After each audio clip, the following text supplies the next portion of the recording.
ചെറ്റയെന്ന് വിളിച്ച ജി സുധാകരൻ്റെ മുമ്പ് എന്ത് സന്തോഷം അദ്ദേഹം പറഞ്ഞാലും കെട്ടിപ്പിടിച്ചെന്ന് പറഞ്ഞാലും ഷെയ്ക്കൻ്റെ കൊടുത്തെന്ന് പറഞ്ഞാലും ജി സുധാകരൻ്റെ മുമ്പിൽ നിന്ന് സത്യപ്രതിജ്ഞ ചെയ്ത് ഞാൻ മര്യാദക്കാരനായ ഒരു MLA ആയി ഇതാ സത്യപ്രതിജ്ഞ ചെയ്യുന്നു എന്ന് പറയേണ്ട ഒരു ഗതികേട് ഈ വീഴ്ചയെ ഒത്തിരി പേര് ആഘോഷിച്ചു. അതിൻ്റെ അർത്ഥം അദ്ദേഹത്തിൻ്റെ വീഴ്ചയ്ക്കായി കാത്തിരുന്ന ഒത്തിരി പേരുണ്ടെന്നാണ്. പാർട്ടിക്കകത്തും പാർട്ടിക്ക് പുറത്തും 80കളിൽ എന്തായിരുന്നു കെ കരുണാകരൻ, അല്ലെങ്കിൽ 70കളിൽ എന്തായിരുന്നു കെ കരുണാകരൻ, ആ കെ കരുണാകരൻ്റെ കൂടെ പോലും ആവാൻ അദ്ദേഹത്തിന് കഴിഞ്ഞില്ല എന്നുള്ളതാണ് സത്യം. ചീഫ് സെക്രട്ടറി ആയിരുന്ന ഒരാളിന് ഒരു പരിപാടി നടത്തിൻ്റെ അയ്യപ്പ സംഗമം പരിപാടി നടത്തിൻ്റെ കണക്ക് കൊടുക്കാൻ പറ്റുന്നില്ല.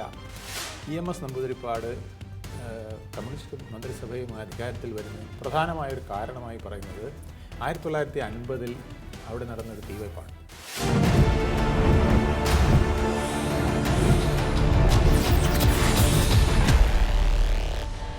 നമസ്കാരം, ടോക്കിംഗ് പോയിന്റിലേക്ക് സ്വാഗതം.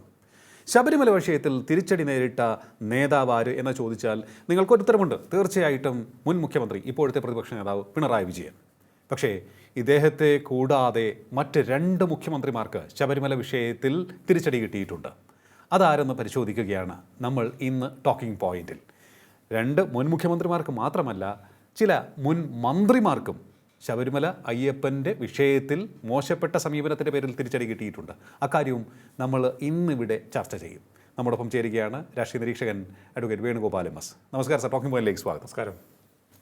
ശബരിമല എന്നും കേരളത്തിൻ്റെ വൈകാരികമായ തലങ്ങളെ തൊട്ടു നിൽക്കുന്നൊരു വിഷയമാണ്. അത് വിശ്വാസം എന്നതിനപ്പുറം ഒരു വികാരം കൂടിയാണ് എന്ന് നമ്മൾ കണ്ടിട്ടുണ്ട് പലപ്പോഴും. ജാതിമത ഭേദമന്യേ ശബരിമല അയ്യപ്പനെ അംഗീകരിക്കുന്നവരാണ് മലയാളികൾ. പിണറായി സർക്കാർ അവിടുത്തെ യുവതീ പ്രവേശന വിഷയത്തിൽ സ്വീകരിച്ച നിലപാട്, ആചാര ലംഘനവുമായി ബന്ധപ്പെട്ടുള്ള വിഷയത്തിൽ സ്വീകരിച്ച നിലപാടിനെ തുടർന്ന് കേരള സമൂഹം സ്വീകരിച്ച നിലപാട് നമ്മൾ കണ്ടതാണ്. ഈ വിഷയത്തിൽ ഇതിന് മുൻപ് പല മുഖ്യമന്ത്രിമാർക്കും മന്ത്രിമാർക്കും അല്ലെങ്കിൽ ഇതിനോട് ചേർന്ന് നിൽക്കുന്ന തിരിച്ചടികൾ കിട്ടിയിട്ടുണ്ട് എന്നാണ് മനസ്സിലാക്കേണ്ടതെന്നാണ് അങ്ങ് പറയുന്നത്. എന്തൊക്കെയാണ് ഇത്തരത്തിലൊരു വിഷയം നമ്മൾ ചർച്ചയ്ക്കെടുക്കുമ്പോൾ അങ്ങേക്ക് മുന്നോട്ട് വയ്ക്കാൻ സാധിക്കുന്ന കാര്യങ്ങൾ? എനിക്ക് ഉറപ്പായും അറിയാവുന്ന 3 മുഖ്യമന്ത്രിമാർ, 3 മന്ത്രിമാർ, നിരവധി ഉദ്യോഗസ്ഥന്മാർ, ദേവസ്വം ബോർഡ് പ്രസിഡന്റുമാർ ഒക്കെ അയ്യപ്പനെ തൊട്ട് കളിച്ചപ്പോൾ അയ്യപ്പൻ്റെ കോപത്തിന് ഇരയായിട്ടുണ്ട്. അവരുടെ ജീവിതത്തിൽ അത് വലിയ പ്രത്യാഘാതം ഉണ്ടാക്കിയിട്ടുണ്ടെന്നാണ് ഭക്തരെല്ലാവരും പറഞ്ഞിട്ടുള്ളത്. അത് നമ്മൾ അവരുടെ ചരിത്രം പരിശോധിക്കുമ്പോൾ ശരിയാണെന്ന് തോന്നും. അവരുടെ ശിഷ്ട ജീവിതകാലം പരിശോധിക്കുമ്പോഴും നമുക്കത് ശരിയാണെന്ന് തോന്നിപ്പോൾ. ശരിയോ തെറ്റോ എന്ന് നമുക്ക് പൂർണ്ണമായും പറയാൻ, കാരണം ഇത് വിശ്വാസത്തിനെ ബന്ധപ്പെടുത്തി പലരും പറയുന്ന കാര്യങ്ങളാണ്. പക്ഷേ തിരിച്ചടി കിട്ടിയതായി നമുക്ക് കാണാൻ കഴിയും. അപ്പോൾ അതിൽ എന്തൊക്കെയോ കഥയുണ്ടോ എന്ന് നമുക്ക് തോന്നും, വിശ്വസിക്കേണ്ടിയും വരും. ഓക്കെ, ഈ നമുക്കറിയാം പിണറായി സർക്കാരിന് ആ ഒരു വിഷയത്തിൽ സ്വീകരിച്ച നിലപാട്, അന്ന് എടുത്ത ഒരു അഡമൻ്റായിട്ടുള്ള ഒരു നിലപാടാണ്. വളരെ വലിയ വാശിയോട് കൂടിയാണ് ആ കോടതി വിധി വന്നു, ശരിയാണ്. പക്ഷേ കോടതി വിധി വരുമ്പോൾ ഇത്തരത്തിൽ വിശ്വാസി സമൂഹത്തെ ആകെ അടിച്ചമർത്തിക്കൊണ്ട് അത് നടപ്പിലാക്കാനുള്ളൊരു ശ്രമം, അത് മറ്റേതെങ്കിലും ആരാധനാലയത്തിനെതിരെ ഉണ്ടായിട്ടുണ്ടോ എന്ന് എനിക്ക് സംശയമുണ്ട്. അതുകൊണ്ടാണ് ഈ വിശ്വാസികൾ ഒന്നടങ്കം അതിനെതിരെ ഉണർത്ത് അല്ലെങ്കിൽ അതിനെതിരെ പ്രതികരിക്കാൻ തയ്യാറായെന്ന് തോന്നുന്നു, അല്ലേ? അതെ, അത് പ്രധാനപ്പെട്ടൊരു കാര്യം. ശബരിമല താങ്കൾ പറഞ്ഞതുപോലെ എന്നും കേരളീയൻ്റെ മാത്രം വികാരമായിരുന്നു. പിന്നെ അത് ഇന്ത്യക്കാരുടെ മുഴുവൻ വികാരമായി, ഇന്ന് ലോകത്ത് പലയിടത്തെയും വിശ്വാസികളുടെ ഒരു വികാരമായി മാറിയിരിക്കുന്നു. അതിന് കാരണം ആ ക്ഷേത്രത്തിൻ്റെ പ്രത്യേകത, ആ ക്ഷേത്രം ഇരിക്കുന്ന സ്ഥലത്തെ പ്രത്യേകത, അതിൻ്റെ ആചാരങ്ങളിലെ പ്രത്യേകത, ഒരു വ്രതാനുഷ്ഠാനത്തോടു കൂടി അവിടെ സമീപിക്കുന്നതിലുള്ള പ്രത്യേകത, ഒരു വ്രതകാലത്ത് അത് 41 ദിവസമാവട്ടെ, 18 ദിവസമാവട്ടെ, 4 ദിവസമാവട്ടെ, എപ്പോഴായാലും ആ വ്രതം അനുഷ്ഠിക്കുന്ന കാലഘട്ടത്തിൽ ഭക്തർ, അയ്യപ്പന്മാർ വളരെ പുണ്യമായ ഒരു ജീവിതം നയിച്ചിട്ടാണ് അവിടേക്ക് പോകുന്നത്. അവരുടെ വിശ്വാസം അത്ര അധികം ദൃഢമാണ്. ആ ദൃഢമായ വിശ്വാസത്തിലൂന്നി നിൽക്കുന്ന ആ സ്ഥാനത്ത് എന്തെങ്കിലും നമുക്ക് തെറ്റായി തോന്നുന്നത് ആരെങ്കിലും പ്രവർത്തിച്ചതായി കണ്ടാൽ അവർക്കൊക്കെ അടി കിട്ടിയിട്ടുള്ളതായിട്ടാണ് പല ഭക്തന്മാരും അതുമായി നിയോഗിക്കപ്പെട്ടവരും പറഞ്ഞിട്ടുള്ളത്.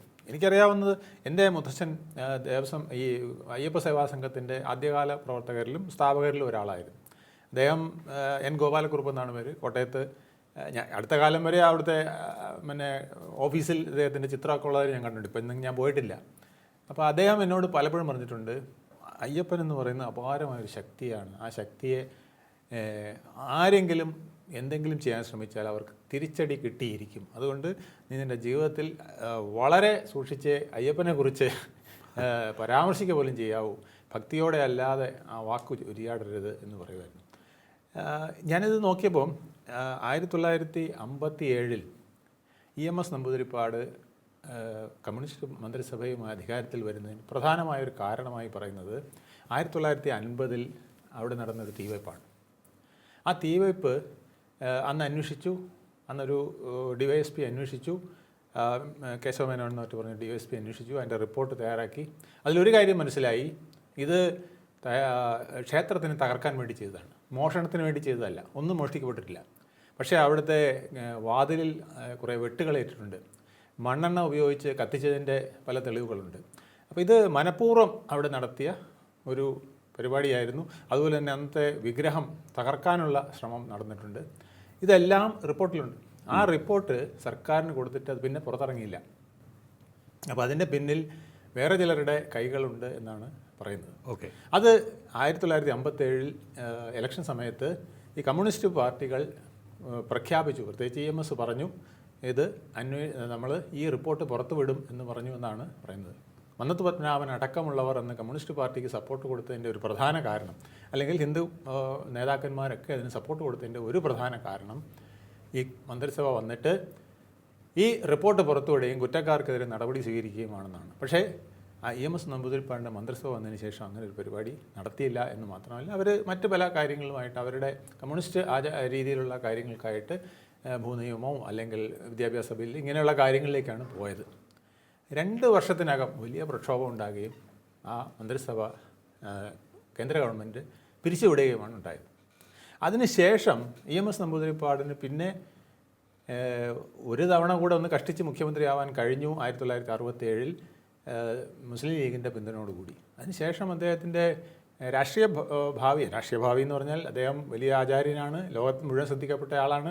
അദ്ദേഹത്തിനെ പോലൊരു സൈദ്ധാന്തികൻ വേറെ ഇല്ല എന്ന് വേണമെങ്കിൽ പറയാം. ഇന്ത്യയെ സംബന്ധിച്ചിടത്തോളം കമ്മ്യൂണിസ്റ്റ് സൈദ്ധാന്തികരിൽ ഏറ്റവും പ്രഗത്ഭനാണ്, ലോകം മുഴുവൻ അറിയുന്ന ആളാണ്.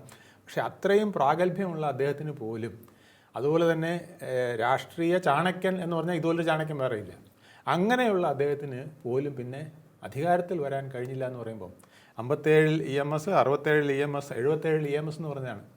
77 EMSന് വരാൻ കഴിഞ്ഞില്ല. ഇന്ത്യയിൽ മുഴുവൻ സ്ഥലങ്ങളിലും കോൺഗ്രസിനെതിരായി തിരമാല പോലെ ജനവികാരം അലയടിച്ചപ്പോഴും ഇവിടെ കമ്മ്യൂണിസ്റ്റ് പാർട്ടിക്ക് അധികാരത്തിൽ വരാൻ കഴിഞ്ഞില്ലെന്ന് മാത്രമല്ല, അദ്ദേഹം മത്സരിച്ച ആലത്തൂർ മണ്ഡലത്തിൽ കഷ്ടിച്ച് 1900 വോട്ടിന് അദ്ദേഹം ജയിക്കുകയാണ്. ജയിക്കുമോ എന്ന് ഇടയ്ക്ക് സംശയമായിരുന്നു. അദ്ദേഹം അത്രയ്ക്ക് കഷ്ടപ്പെട്ടാണ് ഇവിടെ നിന്ന് ജയിച്ചത്. അദ്ദേഹം സ്ഥിരം നിൽക്കുന്ന മണ്ഡലത്തിൽ നിന്ന് മാറ്റി ഷുവർ ഷീറ്റ് പോലെ ഒരു മണ്ഡലത്തിലാണ് കൊടുത്തത്. അവിടെ പോലും അത്ര പാടുപെട്ടാണ്. പിന്നീട് അദ്ദേഹം ഈ ഇലക്ട്രൽ പൊളിറ്റിക്സ് ഉപേക്ഷിച്ച് പിന്നെ പാർട്ടി സെക്രട്ടറി ആയിട്ടും ഒക്കെ പോയി അങ്ങനെ ശിഷ്ടജീവിതം നയിക്കുകയാണ്. 57 സർക്കാരിന് കാലാവധി പൂർത്തിയാക്കാൻ കഴിഞ്ഞില്ല. അത് കഴിഞ്ഞിട്ട് ഇതൊന്നും കാര്യമാക്കണ്ട, ഞങ്ങൾ അടുത്ത ഇലക്ഷനിൽ വരുമെന്ന് പറഞ്ഞു. പക്ഷേ 60 വരാൻ കഴിഞ്ഞില്ല. അത് കഴിഞ്ഞിട്ട് പിന്നെ 65 ആർക്കും ഭൂരിപക്ഷം ഇല്ലാതെ പോയി. 67 പിന്നെ വന്നു. 2 വർഷം കഴിഞ്ഞ് അതും മുസ്ലിം ലീഗിനെ വരെ കൂട്ടുപിടിച്ചിട്ട്, അന്ന് വരെ ആരും മുസ്ലിം ലീഗിനെ കൂട്ടുപിടിച്ചിട്ടില്ല. അപ്പോൾ എങ്ങനെയും ഭരണത്തിൽ വരണമെന്ന് ഉദ്ദേശിച്ച് തന്ത്രപരമായിട്ട് മുസ്ലിം ലീഗിൻ്റെ ആ ഒരു പ്രാതിനിധ്യം കൂടെ ഉൾപ്പെടുത്തി ആണ് അവിടെ അധികാരത്തിൽ വന്നത്. ആ മന്ത്രിസഭയിൽ പോലും അദ്ദേഹത്തിന് നിൽക്കാൻ കഴിഞ്ഞില്ല. പിന്നെ 10 വർഷത്തേക്ക് പിന്നെ യാതൊന്നുമില്ല. പിന്നെ 77 അതൊന്നും കഴിഞ്ഞില്ല. അന്ന് അദ്ദേഹം പ്രതിപക്ഷ നേതാവായിട്ടാണ് വരേണ്ടി വന്നത്. ഇതുകൊണ്ട് അദ്ദേഹം ഇലക്ട്രൽ പൊളിറ്റിക്സ് പൂർണ്ണമായിട്ട് ഉപേക്ഷിച്ചു. അദ്ദേഹത്തിൻ്റെ ആ ഒരു പ്രഭ കൊണ്ട്, കരുണാകരനെ അല്ല അതിനേക്കാൾ അപ്പുറത്തെ തന്ത്രജ്ഞനാണ് അദ്ദേഹം. രാഷ്ട്രീയത്തിൽ ഇത്രത്തെ അധികം തന്ത്രജ്ഞതയുള്ളതും കേരളത്തിനെ കുറിച്ച് അറിയാവുന്നതും കേരളത്തിൻ്റെ ജനത്തിൻ്റെ മനസ്സാക്ഷി അറിയാവുന്നതും ഒരു സ്പീച്ചിലൂടെ ജനങ്ങളെ മുഴുവൻ ഇളക്കി മറിക്കുന്നതുമായ ഒരു നേതാവിന് ഈ 2 വർഷം അധികാരത്തിൽ ഇരിക്കാൻ കഴിഞ്ഞത് ഒഴിച്ചാൽ അദ്ദേഹത്തിൻ്റെ ശിഷ്ടജീവിതം മുഴുവൻ കാലം ഏതാണ്ട് 50 വർഷത്തിനടുപ്പിച്ച്, അതിന് സ്വാതന്ത്ര്യത്തിന് 50-ന് ശേഷം 1950 ഈ സംഭവം നടന്നതിന് ശേഷം ഒരിക്കൽ പോലും അദ്ദേഹത്തിന് ഒരു പവർഫുൾ സീറ്റിൽ അദ്ദേഹത്തിനൊരു സ്വസ്ഥമായിരുന്ന് ഭരിക്കാൻ കഴിഞ്ഞില്ല എന്നുള്ളതാണ്. EMS അത്തരത്തിൽ ഒരു വാഗ്ദാനം നൽകുകയും എന്നാൽ അത് പാലിക്കാതിരിക്കുകയും ചെയ്തു. ശബരിമല ക്ഷേത്രം തകർത്തതുമായി ബന്ധപ്പെട്ട് അതിനുശേഷം രണ്ടാമത്തെ പ്രമുഖൻ EMSനെ പോലെ തന്നെ പ്രമുഖനായിട്ട് നമ്മൾ പറയുന്നതാണ് കെ കരുണാകരൻ. അതെ, അദ്ദേഹത്തിനും ശബരിമലയുമായി ബന്ധപ്പെട്ടുള്ള അനുഭവം ഉണ്ടോ? അദ്ദേഹത്തിൻ്റെ അനുഭവമാണ് ഏറ്റവും വലിയ അനുഭവം. 1982 അദ്ദേഹം മുഖ്യമന്ത്രിയായി വന്നു. ആ മുഖ്യമന്ത്രിയായി വന്നപ്പോൾ ഭയങ്കര പവർഫുൾ മുഖ്യമന്ത്രിയാണ്. കാരണം അച്യുതമേനോൻ്റെ പേരിലെ തകർപ്പൻ ആഭ്യന്തരമന്ത്രി, അത് കഴിഞ്ഞ് UDFൻ്റെ എല്ലാ തന്ത്രങ്ങളുടെയും ആശാൻ, 2 സീറ്റിൽ നിന്നും UDFനെ അധികാരത്തിൽ എത്തിച്ച അത്ഭുത മനുഷ്യൻ, UDF എന്നുള്ള പ്രസ്ഥാനത്തിൻ്റെ ആ മുഴുവൻ തന്ത്രങ്ങളും ഒരുക്കി ആ കൂട്ടായ്മയുണ്ടാക്കി ടീം UDF എന്ന് പറയില്ലേ, അത് സൃഷ്ടിച്ച ആളാണ്. ഇന്ന് വി.ഡി. സതീശൻ പറഞ്ഞ ടീം UDFനെ സൃഷ്ടിച്ച് അങ്ങനെ ഓരോ കല്ലായി കൂട്ടിച്ചേർത്ത് ടീമാക്കി എടുത്തത് കെ കരുണാകരനാണ്. അതുകൊണ്ടാണ് അദ്ദേഹത്തിന് രാഷ്ട്രീയമായി അത്ര നിലനിൽക്കാൻ കഴിഞ്ഞത്. അങ്ങനെ 1982 അധികാരത്തിൽ വന്ന് അടുത്ത വർഷം 83 നിലയ്ക്കൽ പ്രശ്നം ഉണ്ടാകുന്നത്. ഓക്കെ, നിലയ്ക്കൽ മഹാദേവ ക്ഷേത്രത്തിൽ ഒരു കുരിശ് കണ്ടെത്തിയെന്നും ആ കുരിശ് മഹാദേവ ക്ഷേത്രത്തിൽ അതിൻ്റെ തൊട്ട് സമീപത്ത് ഒരു കുരിശ് കണ്ടെത്തിയെന്നും, അപ്പോൾ അത് അയ്യപ്പൻ്റെ പൂങ്കാവനം എന്നറിയപ്പെടുന്ന ഒരു മലയാണ് നിലയ്ക്കൽ. അപ്പോൾ അവിടെ ഒരു പള്ളി പണിയണം എന്നുള്ളതായിരുന്നു അവിടുത്തെ ഒരു പ്രീസ്റ്റിൻ്റെ ആവശ്യം. അദ്ദേഹം പറഞ്ഞു, എൻ്റെ ശിഷ്യന്മാരാണ്, എൻ്റെ ഇടവകയിലെ ആൾക്കാരാണ് ഇത് കണ്ടെത്തിയത്, ഇത് തോമസ് ലിഖ സെൻറ്റ് തോമസ് കൊണ്ടുവന്ന് സ്ഥാപിച്ചതാണ് ഇവിടെ, അതാരോ അടിച്ചു പിടിച്ചിട്ടതാണ്, അത് പിന്നെ തട്ടി മണ്ണിലിട്ടതാണ്, ഈ സ്ഥലത്ത് തന്നെ ഒരു പള്ളി പണിയണം. അതും വേറൊരു ഗൂഢാലോചനയായിരുന്നു എന്നുള്ളതാണ്. 1950 നടന്നതും ഗൂഢാലോചനയാണ്. അയ്യപ്പ ക്ഷേത്രത്തിനെ പൂർണ്ണമായും നശിപ്പിക്കുക എന്നുള്ള ഇത്. അതിൻ്റെ പിന്നിൽ പിന്നെ ഇത്തരം ശക്തികൾ തന്നെയാണ് ഉണ്ടായിരുന്നതെന്നും അത് കാഞ്ഞിരപ്പള്ളിയിലെ ഒരു കുടുംബവുമായിട്ടൊക്കെ ബന്ധപ്പെട്ട് 1-2 കുടുംബങ്ങളുമായിട്ടൊക്കെ ബന്ധപ്പെട്ടാണ് നിന്നിരുന്നത്. ആ കുടുംബം മുഴുവൻ തകർന്നു പോയി കേട്ടോ. അത് കൂടുതൽ അറിയണമെങ്കിൽ ചരിത്രകാരന്മാരോട് ചോദിച്ചാൽ അറിയാം. ഇതുമായി ബന്ധപ്പെട്ട് ആരോപണത്തിൽ വന്ന കാഞ്ഞിരപ്പള്ളിയിലെ എസ്റ്റേറ്റ് മുതലാളികളായ 3-4 കുടുംബങ്ങൾ തകർന്ന് നാശമായിപ്പോയി. ഒരു അടുത്ത തലമുറ പിന്നെ ഇല്ലാതായിപ്പോയി. അതൊരു കഥ. രണ്ടാമത്തേതാണ് 1982 ശേഷം 83 നിലയ്ക്കൽ ക്ഷേത്രവുമായി ബന്ധപ്പെട്ട്. നിലയ്ക്കൽ വിഷയത്തിൽ കെ കരുണാകരൻ്റെ അടുത്ത നിലപാട് വളരെയധികം വിമർശനപരമായിരുന്നു. അദ്ദേഹം അവിടെ കാരണം പവർഫുള്ളായിട്ട് നിൽക്കുന്ന ക്രിസ്ത്യൻ ലോബി അദ്ദേഹത്തിൻ്റെ കൂടെയാണ്, അദ്ദേഹത്തിന് സപ്പോർട്ട് ചെയ്യുകയാണ്. അപ്പോൾ അദ്ദേഹം പറഞ്ഞത്, എനിക്ക് ചോദിക്കാൻ പറ്റുന്ന ക്രിസ്ത്യാനികളോടാണ്, അവരോട് ചോദിച്ചു, അപ്പോൾ അവരിത് തെളിവുകൾ തന്നു, അതനുസരിച്ച് അവർ പണിയും എന്ന് പറഞ്ഞു. അപ്പോഴാണ് ഭയങ്കരമായ എതിർപ്പ്. എവിടെ നിന്നൊക്കെ ഒരു ഹിന്ദുവിൻ്റെ ശക്തി, അന്നുവരെ അങ്ങനെ ഒരു ശക്തി കേരളത്തിൽ ഇല്ലായിരുന്നു. അന്നെനിക്ക് തോന്നുന്നു കുമ്മനം രാജശേഖരൻ നേതൃത്വം കൊടുത്തു. RSSൻ്റെ നേതൃത്വത്തിൽ വലിയ പ്രക്ഷോഭം വരികയും ഉണ്ടായി. ആ പ്രക്ഷോഭം കെട്ടടങ്ങിയില്ല. അവസാനം നിത്യം ഗുരുവായൂർ പോകുന്ന പിന്നെ കെ കരുണാകരന് ഗുരുവായൂർ കെ കരുണാകരനെ ആളുകൾ സ്വീകരിച്ചിരുന്നത് പൂന്താനം വരുന്ന പോലെയാണ്. കാരണം അത്രയ്ക്ക് വലിയൊരു ഭക്തനാണ്. ഈ ഗുരുവായൂരപ്പൻ്റെ ഭക്തരെയും ഗുരുവായൂരപ്പനെ പോലെയാണ് ആളുകൾ കാണുന്നത്. അപ്പോൾ അത്ര വലിയൊരു ഭക്തനായിട്ട് അദ്ദേഹം അവിടെ വന്നപ്പം അവിടെ നാരായണി എന്നവരുടെ പേരെന്തോന്നു ഒരു സ്ത്രീ ചെരുപ്പൂരി അടിക്കാൻ പോയി. കരുണാകരനെ സംബന്ധിച്ചിടത്തോളം ഷോക്കായി പോയി. ഇങ്ങനെ ഒരു സംഭവം അദ്ദേഹം ഒരിക്കലും പ്രതീക്ഷിച്ചില്ല. അപ്പോൾ ഇത്ര വലിയ ജനവികാരമാണ് ഈ നിലയ്ക്കൽ പ്രശ്നത്തിൽ ഉണ്ടായിട്ടുള്ളതെന്ന് അദ്ദേഹത്തിന് മനസ്സിലായി. അപ്പോഴാണ് അന്ന് മുതലാണ് അദ്ദേഹം സ്വിച്ച് മാറ്റിയത്. അതിനുശേഷം അദ്ദേഹം ഹിന്ദു സമുദായത്തിൻ്റെ നേതാക്കന്മാരെയും ഒക്കെ വിളിച്ച് സംസാരിക്കുകയും ഇതിനൊരു സെറ്റിൽമെൻറ്റ് ഉണ്ടാക്കാനായിട്ട് ശ്രമിക്കുകയും ഇവിടുന്ന് മാറി. അപ്പോൾ പി പരമേശ്വരൻ ഉൾപ്പെടെയുള്ളവർ അതിനകത്ത് ഇടപെട്ടു. അദ്ദേഹം പറഞ്ഞ് 1952 സെൻറ്റ് തോമസ് ഇവിടെ വന്നത്. അന്ന് ആ കാലഘട്ടത്തിൽ ഈ കുരിശ് എന്ന് പറയുന്നത് ക്രിസ്ത്യാനിയുടെ ഒരു ആരാധനാമൂർത്തി അല്ലായിരുന്നു. ഇത് അദ്ദേഹത്തിനെ കൊന്ന ഒരു സിമ്പലായിട്ടാണെന്ന് കണക്കാക്കിയിരുന്നത്. ഇത് ദൈവത്തിൻ്റെ ഒരു ഭാഗമാക്കി അല്ലെങ്കിൽ ഒരു ആരാധനാമൂർത്തിയാക്കി കണ്ടത്, ഒരു ഡേറ്റ് പോലെ കണ്ടത് അതിനും വളരെ കഴിഞ്ഞിട്ടാണ് എന്ന് ചരിത്രകാരന്മാരുടെ റിസർച്ചിൻ്റെ ഫലമായി അദ്ദേഹം കണ്ടെത്തി പറഞ്ഞു. അപ്പോഴാണ് ഇത് ചീറ്റിപ്പോയത്. അപ്പോൾ 52 ഇവിടെ എങ്ങനെ കുരിശുകൊണ്ട് ആ ബേസ് അത് കുറച്ചുകൂടെ കഴിഞ്ഞിട്ടാണ് പറഞ്ഞിരുന്നെങ്കിൽ ചിലപ്പോൾ നിന്നു പോയേനെ. AD 52 തന്നെ ഇത് കൊണ്ടിട്ടു എന്ന് പറഞ്ഞപ്പം അതിൻ്റെ ചരിത്രത്തിൻ്റെ ഏടുകൾ തേടിയപ്പോൾ അങ്ങനെ ഒരു സിസ്റ്റം അന്ന് നിലവിലില്ല. അന്ന് കുരിശ് ആരും തന്നെ പള്ളിയിൽ ആരാധിച്ചിരുന്നില്ല എന്നുള്ളതാണ്. അതോടെ അത് പോയി. പിന്നെ ക്രിസ്ത്യൻ മിഷണറിമാരും എല്ലാം കൂടെ അത് കുറേ കൂടെ ഒതുങ്ങി അവർ പിന്നെ കുറച്ചുകൂടെ മാറി ഒരു സ്ഥലത്ത് ക്ഷേത്രം പണിയുന്നതിന് തീരുമാനിച്ചു. കുറച്ച് മാറിയിട്ടാണ് ഗവൺമെൻറ് തന്നെ ക്ഷേത്രം നൽകി അവിടെ ക്ഷേത്രം പണിതു, ഒരു 5-6 കിലോമീറ്റർ അപ്പുറം. എന്തായാലും അതല്ല പ്രധാനം അതിന് ശേഷം ആ ഒരു പീരീഡ് കരുണാകരൻ മന്ത്രിസഭ പൂർത്തിയാക്കി. അത് കഴിഞ്ഞ് 87 ഇലക്ഷൻ നിന്ന് കരുണാകരൻ പാടെ പരാജയപ്പെട്ടു പോയി. എല്ലാവരും വിചാരിച്ചു, കാരണം ഒരു വർഗീയ പാർട്ടിയും കൂടെ വേണ്ടാന്ന് പറഞ്ഞ് EMS മത്സരിച്ചു.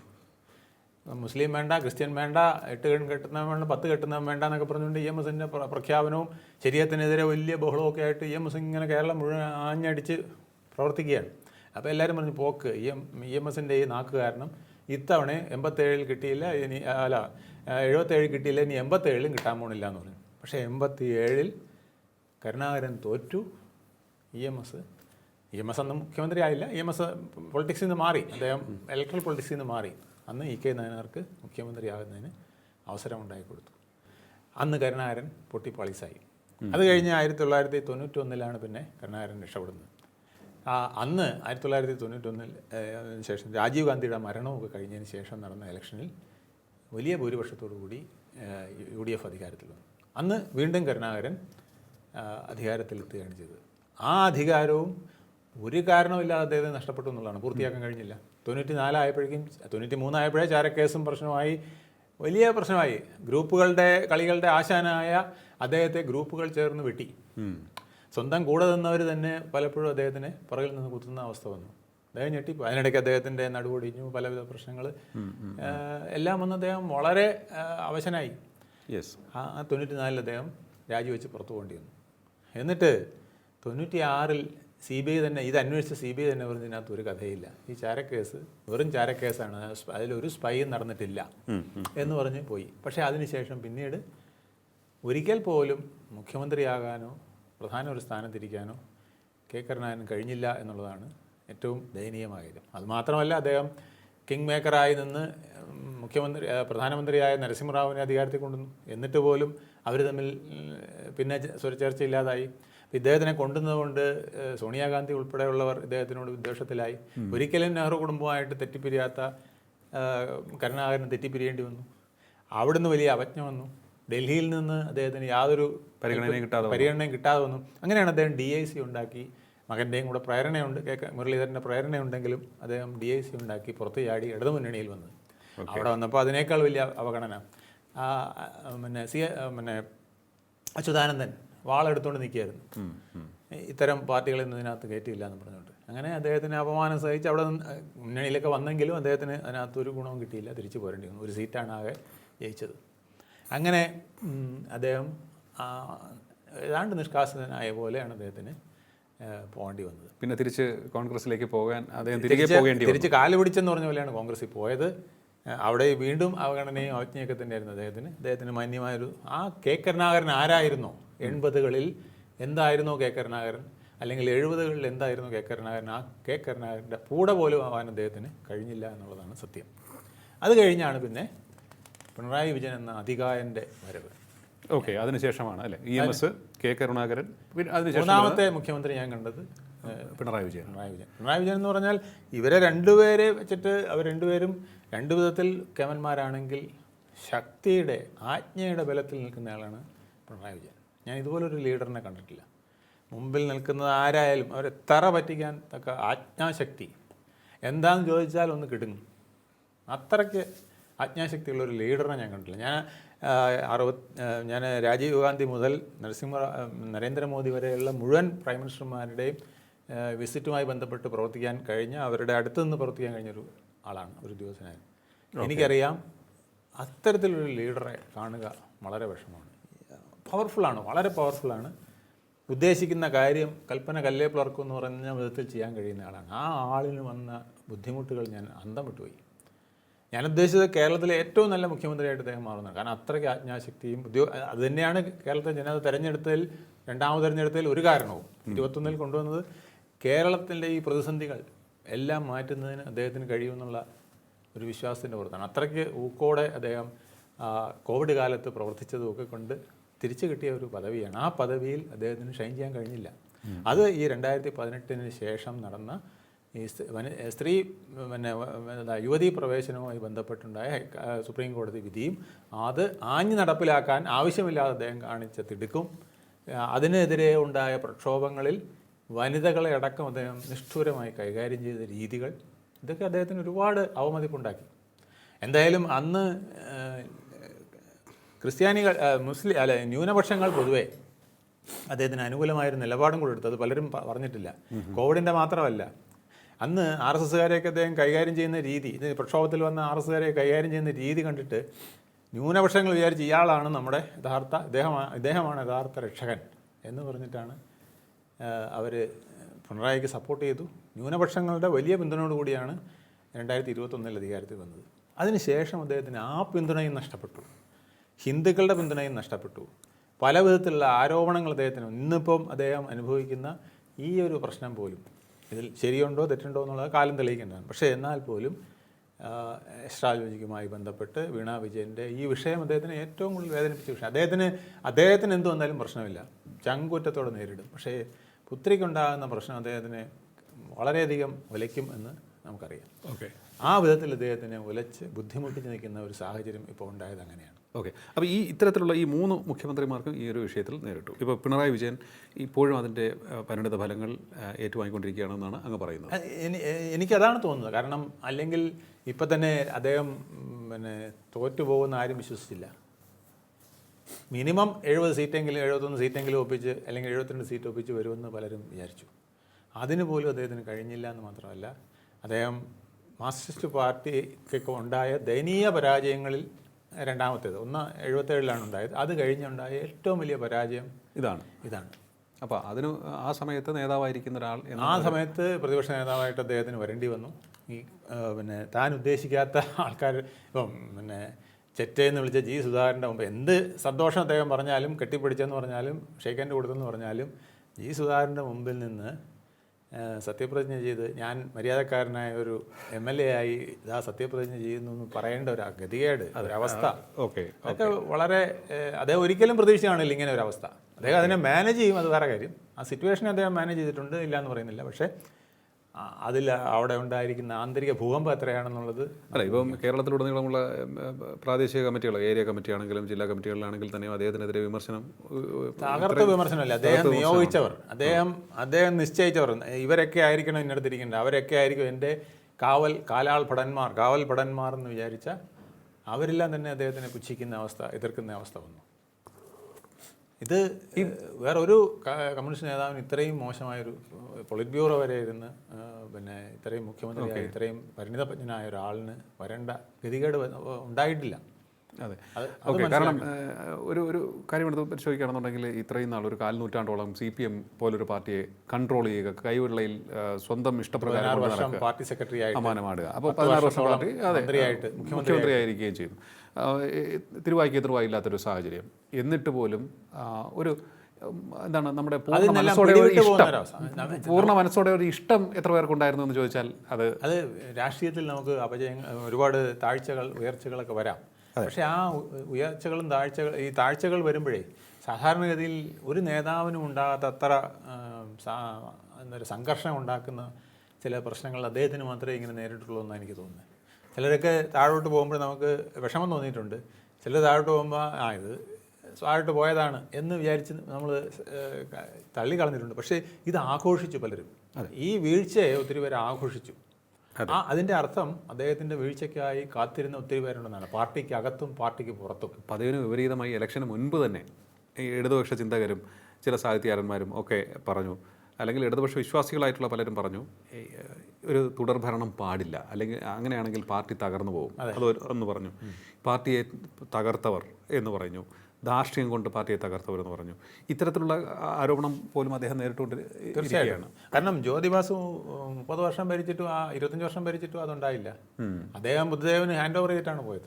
അതെ, ഇവിടെ അദ്ദേഹത്തിന് ബാറ്റൺ ഹാൻഡ് ഓവർ ചെയ്യാൻ പറ്റിയിട്ടില്ല. മനസ്സിലായില്ലേ? ഇനി വരുന്ന ഒരു ഇദ്ദേഹമോ അല്ലെങ്കിൽ ഇനി വരുന്ന ഒരാളോ ശക്തമായി നിന്നാലേ ഈ പാർട്ടിയെ ഉയർത്തിക്കൊണ്ടുവരാൻ പറ്റുള്ളൂ.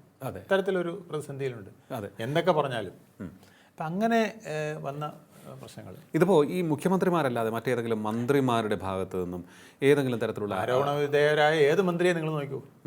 ഒന്നാമത്തെ ആൾ VS ശിവകുമാർ, ദേവസ്വത്തിൻ്റെ മന്ത്രിയായിരുന്ന ആ കാലഘട്ടങ്ങളിൽ അദ്ദേഹത്തിനുണ്ടായ ബുദ്ധിമുട്ട് പറഞ്ഞറിയിക്കാൻ കഴിയുന്നതല്ല. അതിനുശേഷം ആ മന്ത്രിസഭ ദേവസ്വം മന്ത്രിയായിരുന്നപ്പോൾ അദ്ദേഹത്തിൻ്റെ പേരിൽ ഒരുപാട് എലിഗേഷനും കാര്യങ്ങളൊക്കെ വന്നു. ശബരിമലയുമായി ബന്ധപ്പെട്ട് അദ്ദേഹത്തിൻ്റെ സഹോദരനെ അവിടെ ദേവസ്വം ഉദ്യോഗസ്ഥനായിട്ട് നിയമിച്ചു. അവിടെ നടന്ന പ്രശ്നങ്ങളിലൊക്കെ ഇദ്ദേഹത്തിന് കൈയുണ്ടെന്ന് പറഞ്ഞു. അന്വേഷണം വന്നു. അന്വേഷണം ഇതൊക്കെ കുറേ അദ്ദേഹം മുക്തനായി. പക്ഷേ എങ്കിൽ പോലും അതിനുശേഷം അദ്ദേഹത്തിന് ഒരു തരത്തിലും ഉന്നതി ഉണ്ടായിട്ടില്ല. ഉന്നതി ഉണ്ടായിട്ടില്ല. തിരുവനന്തപുരത്ത് പലവട്ടം MP ആയി, സംസ്ഥാന മന്ത്രിയായി. അതെല്ലാം കഴിഞ്ഞിട്ട് പിന്നെ താഴോട്ടാണ് പോകുന്നത്. പിന്നെ ഉയർച്ച ഉണ്ടായിട്ടില്ല. ഇത്തവണ തന്നെ തിരുവനന്തപുരം സെൻട്രലിൽ നിന്ന് അദ്ദേഹം ജയിച്ചു പോയതിന്. ഒരു 10,000 വോട്ടിനെങ്കിലും ഇവിടെ നിന്ന് ജയിച്ചു പോയേനെ. പക്ഷേ അദ്ദേഹത്തിന് ആ സീറ്റ് കൊടുത്തില്ല. CP ജോണിന് ആ സീറ്റ് കൈക്കലാക്കി. പകരം അരുവിക്കര പോയി. അരുവിക്കര പോയപ്പോൾ അരുവിക്കര ഈ കൊടുങ്കാറ്റുണ്ടായപ്പോൾ സാധാരണ ജയിക്കേണ്ടതാണ്. ശിവകുമാറിനെ പോലെ ഒരാൾ അരുവിക്കര നിന്നാൽ ജയിക്കേണ്ടതാണ്. പക്ഷേ അവിടെയും അദ്ദേഹം ചെറിയ ഒരു പരാജയം, വലിയ വോട്ടുകൾക്കല്ല എങ്കിൽ പോലും ഒരു പരാജയം സംഭവിച്ചു എന്നുള്ളതാണ് മനസ്സിലാക്കേണ്ടത്. ഇത് അദ്ദേഹത്തിന് സംഭവിച്ചത്. ഇതേപോലെ തന്നെയാണ് കടകംപള്ളിക്ക്. ഓക്കെ.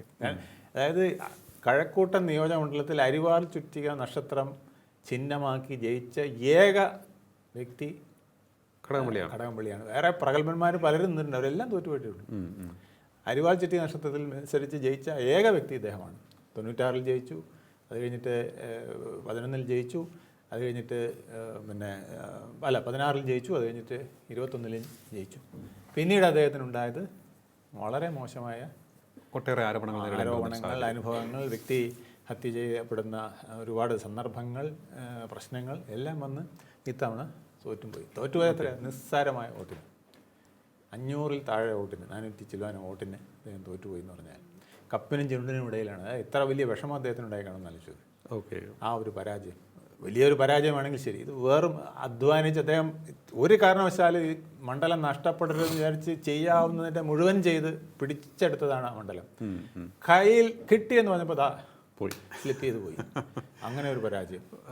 അതെ, തീർച്ചയായിട്ടും. അതും എനിക്ക് തോന്നുന്നു CPM-കാർക്ക് എന്താണ് മുറിവിൽ മുളക് തേക്കുന്നത് പോലെ അല്ലെങ്കിൽ ഉപ്പ് തേക്കുന്നത് പോലെയായി. അത് ജയിച്ചതാരാണ്?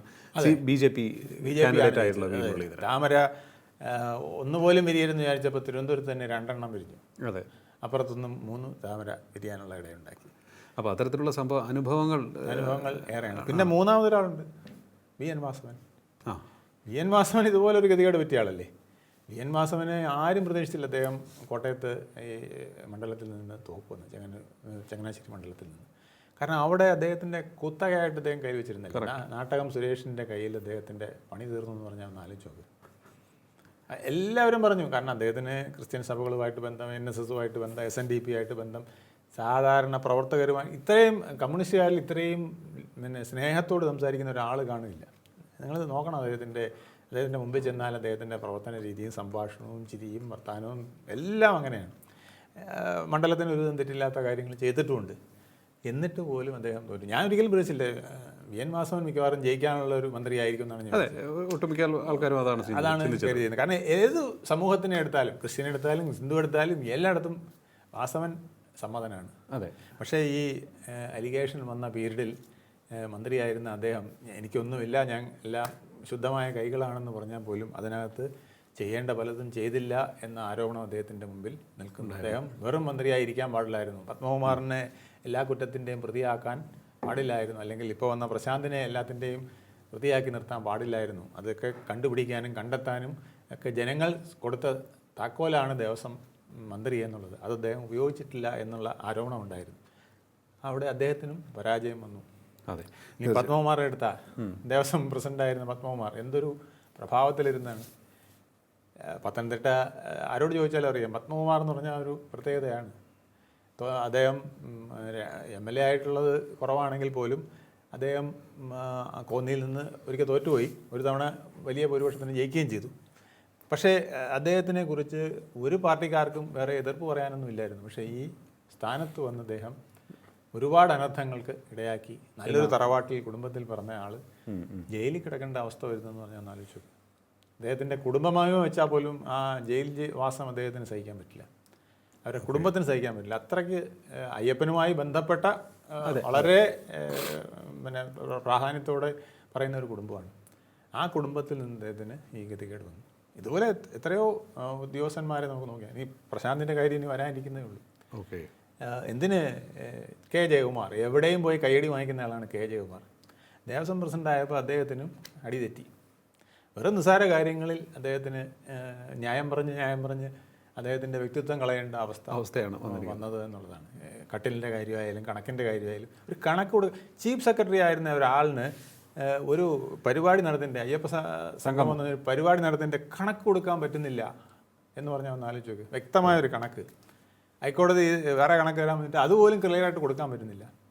പിന്നെ അദ്ദേഹം ന്യായം പറഞ്ഞ് നിലവിളം ചവിട്ടുന്നത് നമ്മൾ കണ്ടപ്പം അദ്ദേഹത്തിന് പോലും എന്ത് അവമതിപ്പുണ്ടായി എന്ന് നമ്മൾ ആലോചിച്ച് നോക്കും. കറക്റ്റ്. അതാണ് അതെ, ഇത് ഈ അയ്യപ്പ സംഗമം നടത്തിയതാണ് വളരെ അപഹാസ്യമായി പോയത്. ഏറ്റവും അന്ന് ജനങ്ങളുടെ മുന്നിൽ തുടക്കത്തിൽ ഞാൻ പറഞ്ഞു തോലുരിഞ്ഞ ഏത് പോലെ മണ്ടനാണോ ഇത് അദ്ദേഹത്തിന് ഉപദേശിച്ചതെന്ന് എനിക്കറിയില്ല. പിണറായി വിജയനെ ഇത് ഉപദേശിച്ചത്. കാരണം അതാണ് അദ്ദേഹത്തിൻ്റെ ഏറ്റവും വലിയ പരാജയങ്ങളിൽ ഒന്നായിട്ട് ഈ ഇലക്ഷനിൽ വരാനുള്ള ഒരു കാരണമായത്. കാരണം ന്യൂനപക്ഷങ്ങളുടെ പ്രത്യേകിച്ച് മുസ്ലിങ്ങളുടെ വിശ്വാസം നഷ്ടപ്പെട്ട ഒരു കാര്യമായിരുന്നത്. ഇദ്ദേഹം അങ്ങോട്ടും ഇങ്ങോട്ടും ആടിക്കളിച്ച് ഇവരെയും RSSകാരെയും തൃപ്തിപ്പെടുത്തി നമ്മളെയും തൃപ്തിപ്പെടുത്തി കൊണ്ടുപോകാൻ പോകുന്ന ഒരു ഇരട്ടത്താപ്പ് നയത്തിൻ്റെ ആളാണെന്ന് വരെ അവർക്ക് തോന്നുന്ന അവസ്ഥയിൽ എത്തി എന്നുള്ളതാണ്. അങ്ങനെ പ്രധാനപ്പെട്ട 3 മുഖ്യമന്ത്രിമാർ, പ്രധാനപ്പെട്ട 3 മന്ത്രിമാർ ഒക്കെ വീണത് അവർ. അതേസമയം ജി സുധാകരനെ നിങ്ങൾ ആലോചിച്ച് നോക്ക്, മിടുക്കനായ ദേവസ്വം മിനിസ്റ്ററായിരുന്നു. അദ്ദേഹം കാലൊടിഞ്ഞ് വീണ് ദുരന്തത്തിൽ നിന്ന് തോറ്റ് അല്ല ഇനി രാഷ്ട്രീയത്തിലേക്ക് ഇല്ല എന്ന് പറഞ്ഞ പോലെ നിന്ന സമയത്ത് അദ്ദേഹത്തിന് പൊക്കിയെടുത്തില്ല. നിങ്ങൾ വരന്ന് ഈ നിയമസഭയിൽ ഈ 139 എണ്ണത്തിൻ്റെയും തലവനായിട്ട് അവിടെ ഇരിക്കണം എന്ന് അയ്യപ്പൻ നിശ്ചയിച്ചു എന്നുള്ളതാണ്. ആലോചിക്ക്. ചെറ്റയെന്ന് വിളിച്ചത് തഴഞ്ഞ ആളാണ്. അദ്ദേഹത്തിന് ദൈവം പോലെ പൊക്കിയെടുത്ത് സ്വതന്ത്രനായിട്ട് നിൽക്കുന്നു പറഞ്ഞു. UDFൻ്റെ പിന്തുണ കിട്ടി. വലിയ ഭൂരിപക്ഷത്തിന് അദ്ദേഹം അവിടുന്ന് ജയിച്ചു വന്ന് അദ്ദേഹത്തിന് ആയാൽ എന്താ വരുന്നൊക്കെ നമ്മൾ പറഞ്ഞതാണ്. പക്ഷേ അദ്ദേഹത്തിന് സ്പീക്കറും ആക്കിയില്ല, ഒന്നും ആക്കിയില്ല. പക്ഷേ പ്രായത്തിൻ്റെ ആനുകൂല്യത്തിൽ ദൈവം അദ്ദേഹത്തിന് പ്രോട്ടേം സ്പീക്കറാക്കി.